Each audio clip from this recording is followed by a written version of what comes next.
Kalau zaman dulu seperti ini ya. Kalau zaman dulu kita boleh saja, misalnya kalau kalian suka menggunakan kasa Y, jadi kita gunting kasanya di tengah, kemudian kita masukkan begini. Paham ya? Paham. Tapi ada kontroversi penggunaan kasa Y yang dipotong. Kenapa? Karena bekas potongannya itu kan beridil-beridil. Dia bisa ketarik kan? Ada potongan-potongan kecil dari serat kasa. Nah itu kalau dia nempel ke luka dan kita membersihkan nggak benar, itu bisa menjadi tempatnya kuman. Sehingga kalau misalnya nggak seperti itu, kita tekuk saja seperti ini, seperti Y biasa gitu tanpa harus dipotong. Kemudian kita lekukkan di sini. Yang penting lekuk. Kemudian nanti ditutup lagi. Oke, kita mulai dari awal dulu ya.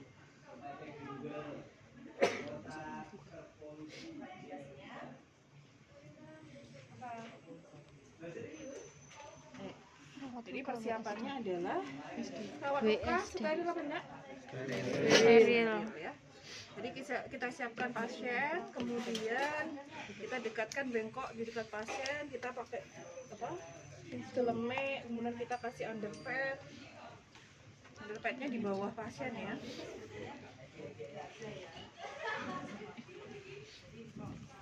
Misalnya di sini.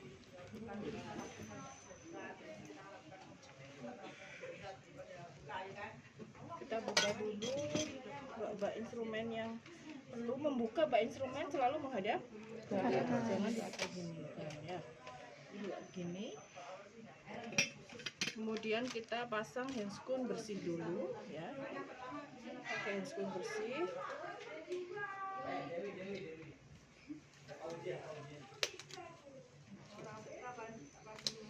Setelah kalian cuci tangan, pakai handscoon bersih. Kita buka balutan pertama, balutan yang lamanya kita buka.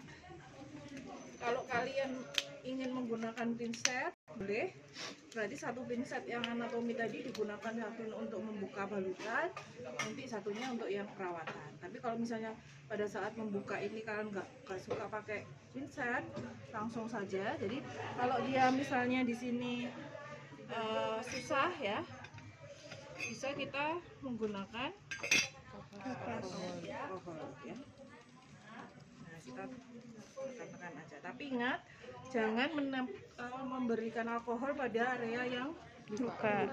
Ya, misalnya di sini ada iritasi kemerahan ya, jangan pakai alkohol. Pakai NS saja. Kalau misalnya susah untuk dilepas ya. Nah, kita buka dulu. Permisi ya, Pak. Kita buka di sini.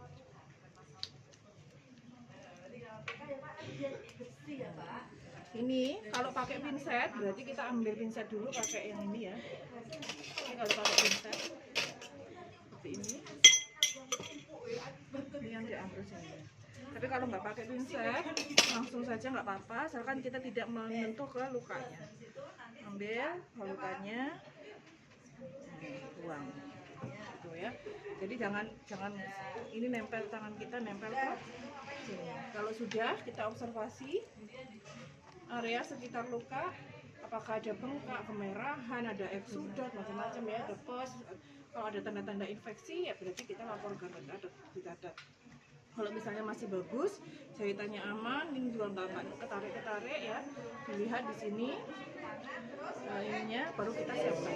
Ini kita lepas handscoonnya, pre-memori aja ya. Handphone kita lepas yang lama, kemudian kita siapkan peralatan, kita buka semuanya dulu. Yang belum dibuka. Kita nanti kan hanya butuh air ya untuk membersihkan. Maka ketika kalian pengen memasukkan air, nanti kalau saya pakai handphone steril nggak ini? Enggak. Jadi lakukan itu sebelum memasang handphone. Bagaimana? Berarti kita pakai korenta. Ini belum pakai handphone ya. Ini masih handphone-nya sudah dilepas. Kita taruh cucinya. Ini baru kalian kalau mau dikasih kasa silahkan ambil kasanya sama kapasnya untuk pembersihan 2-3 ya. Kemudian kita kasih cairan.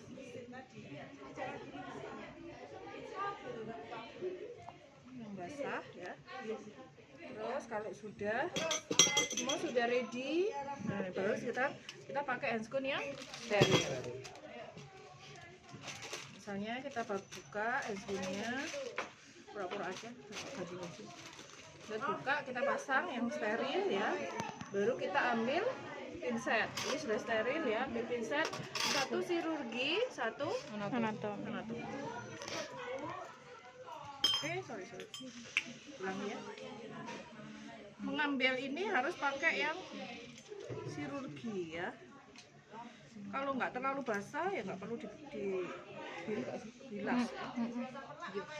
Kalau seperti ini sudah. Nah, kalau ini masih basah berarti kita bilas. Kita peres.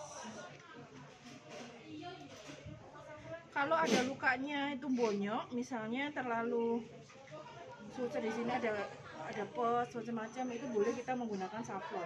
Tapi setelah safflon nanti kita bilas lagi pakai MS. Tapi kalau lukanya bagus cukup pakai MS saja, nggak usah macam-macam ya. Nah setelah itu yang chirurgi kita taruh di sini. Kita ambil satu lagi untuk pembersihan ya. Nanti ini yang nanti ke pasien. Ngambil satu dulu, pindahkan. Seperti ini. Yang satu megang ininya untuk fiksasi saja, membantu yang bawahnya kita swab. Ini jangan dibayangkan ini ada ininya ya, ini nggak ada ya, ini nggak ada. Jadi ini langsung ke dada ya. Kita bersihkan, untuk hemat bisa kita putar. Nah ini ya, sisi lainnya buang, ambil lagi.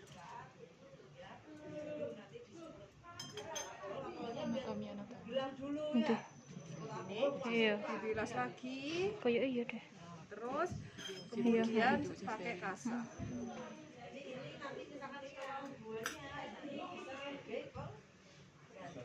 Nah, cara menggosoknya jangan memegang begini, sisi gini.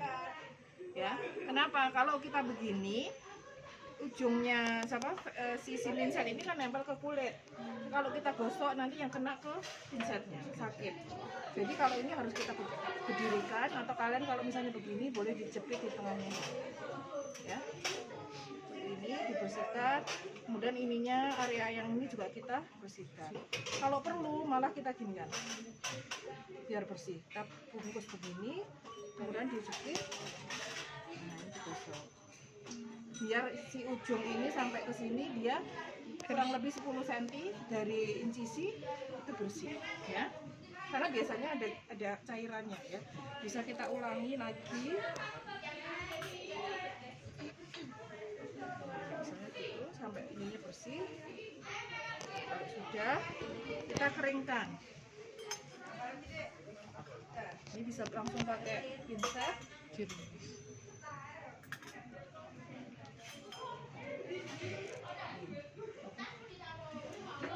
Keringkan betul-betul ya.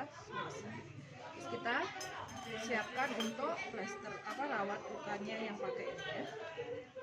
Nah ini kita nggak pakai yang Y tapi langsung. Berarti kalau langsung tinggal direntangkan saja. Ini dari bawah. Ini langsung boleh dilekukkan ya. Ini boleh kalian begini kan? Ini boleh, atau seperti ini yang melingkar di sini. Nah ini terus di satu lagi di atasnya. Maka dipasang dulu yang baru, yang lama baru digunting. Paham ya? Nah ini ke sini, yang ini ditarik ke bawah. Ini jadi kayak huruf pita gitu ya. Boleh. Yang penting prinsipnya adalah ini mengcover dari luka yang ada di selang. Jadi selangnya itu tercover semua begitu. Nah, kita lakukan plester di sini dan di sini.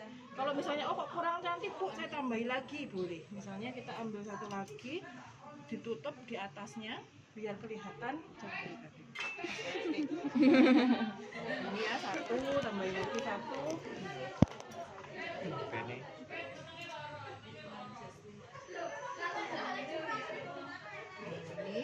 Ini dirapatkan, kemudian kita plester.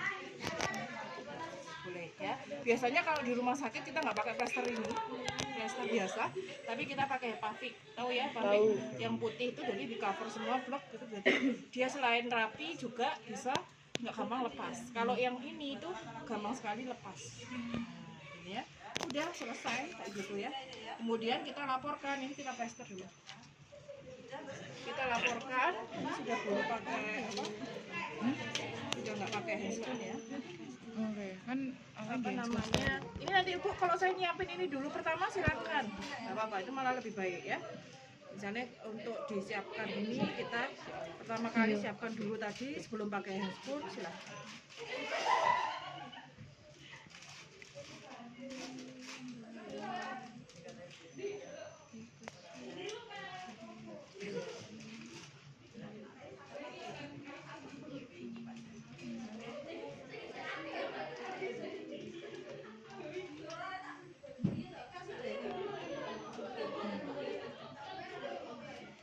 Kalau seperti ini sebaiknya 3 ya, 1, 2 di tengah sama 3 paling bawah. Kita taruh di bawah dulu.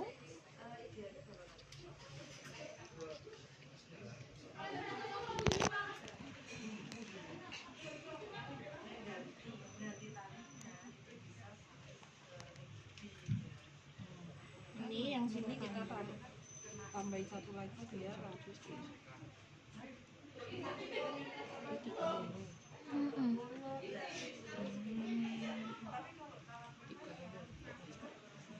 Oke, sudah. Nah, setelah itu apa yang kita lakukan? Kita observasi, kita lihat juga ini selangnya. Dalamnya ini kira-kira oh masih ada darah kah, masih ada cairan kah yang mengalir. Nah, itu kita catat. Kalau ada misalnya warnanya warna apa? Misalnya merah ke oranye kemerahan gitu, atau malah hitam, atau sudah berjernih. Nah, itu kita laporkan. Kenapa? Kalau sudah jernih, sudah nggak ada produksi, misalnya dari tadi pagi, kok ini tetap misalnya di nilai 300 nih misalnya. Sampai sekarang jam siang kok tetap 300, berarti kan nggak ada penambahan. Kita observasi lagi mungkin di jam berikutnya, nanti oh kayaknya tetap, berarti kemungkinan sudah tidak ada lagi cairan. Kita laporkan, biasanya akan di off. Off itu berarti dilepas ininya, dicabut, kemudian ditutup, dijahit. Jadi sudah nggak perlu lagi menggunakan WSD. Gitu. Paham ya? Gampang ya? Jadi kita rawat lukanya seperti itu. Ada pertanyaan? Kalau tadi misalnya Bu, kalau tadi pakai saffron bagaimana? Kalau pakai saffron ini bisa kita taruh di sini. Jadi pada saat kalian rendam pakai NS tadi, boleh kita tambahkan saffron. Yang satu saffron, satunya NS. Ini gunanya untuk membersihkan luka-luka kotor. Jadi kalau di sini kelihatan ada banyak kotoran yang ada eksudat, ada tanda-tanda infeksi, boleh kita pakai ini. Sama prinsipnya tadi kita peras dulu.